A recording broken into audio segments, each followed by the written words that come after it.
Bonjour, on se retrouve pour une nouvelle capsule informative. Je suis Samuel Gagnon. Et je suis Diego Costa. Alors la capsule d'aujourd'hui se porte sur le rhume et la grippe.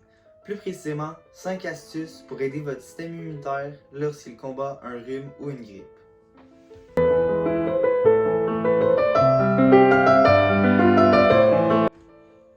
La première astuce est dormir suffisamment.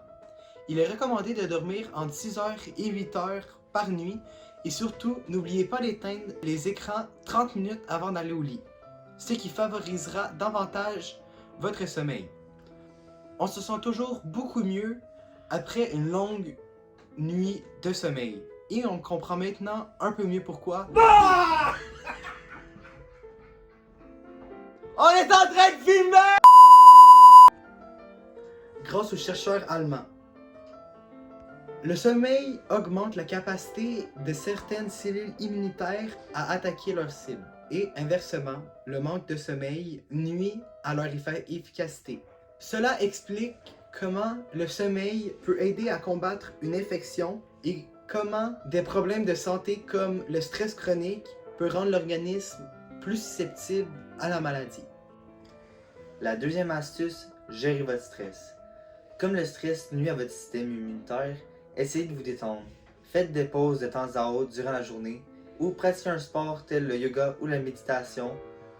Ces sports pourraient aussi vous aider avec votre stress. La troisième astuce est rester actif, de préférence en pleine nature.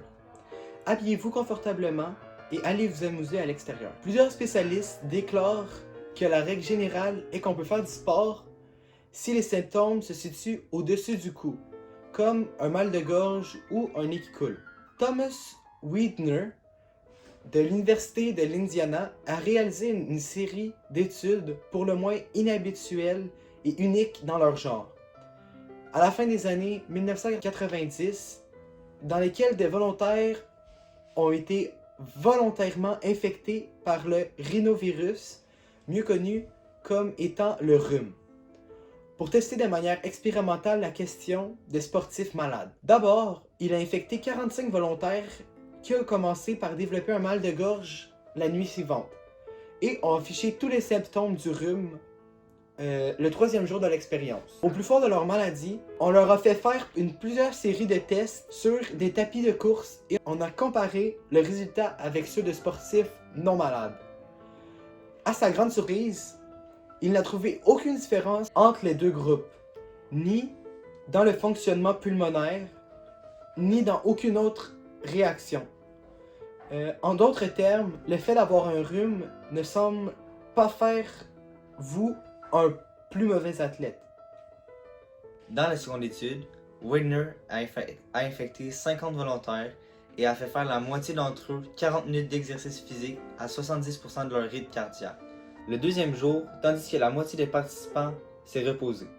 Il n'y a aucune différence entre les deux groupes, ce qui est la sévérité de leurs symptômes, mais le groupe qui a fait l'exercice physique s'est senti légèrement mieux que le groupe qui n'a rien fait. Si vous ne vous sentez pas bien, mais que vous voulez tout de même faire un sport, il faut réduire vos ambitions sur ce que vous pouvez faire. Il n'est pas forcément utile de rester au lit toute la journée, mais vous ne pouvez pas vous attendre à avoir le même niveau d'énergie que quand vous êtes en forme. Cependant, il peut être dangereux si vous faites du sport avec les symptômes suivants: de la fièvre, de l'essoufflement ou une congestion de poitrine, des douleurs dans le corps, de la diarrhée ou vomissement et les étourdissements quand vous vous levez. Le quatrième astuce est lavez-vous les mains. N'oubliez pas de laver vos mains sous l'eau chaude un minimum de 20 minutes. Le lavage des mains permet d'éliminer les micro-organismes des mains et des poignets. Il permet donc d'éviter la propagation de ces microbes, diminuant ainsi le risque d'infection. Et maintenant, comment se laver les mains?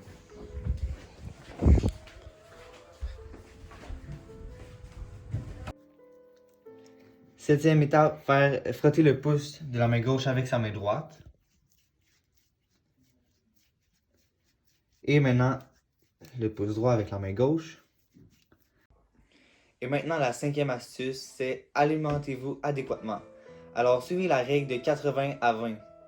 Ce qui veut dire 80% de la nourriture que vous mangez devrait être saine, alors des légumes, des fruits, des céréales ou des protéines maigres.